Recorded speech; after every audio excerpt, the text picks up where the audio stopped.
PCC सभापति भक्त दास को बड़ सूचना जे 3 जन कांग्रेस विधायक क्रॉस वोटिंग करी भाव में आम आलोचना करुले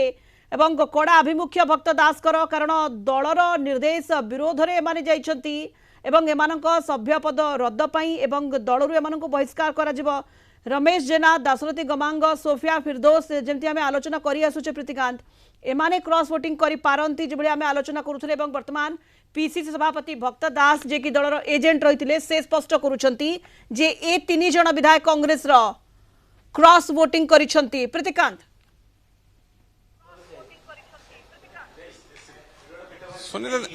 सुनीता देखो आप जानी राज्यसभा निर्वाचन रे क्रॉस वोटिंग होता है से कथा वर्तमान देखा मिलूँ BJD Congress already cross voting हो सारी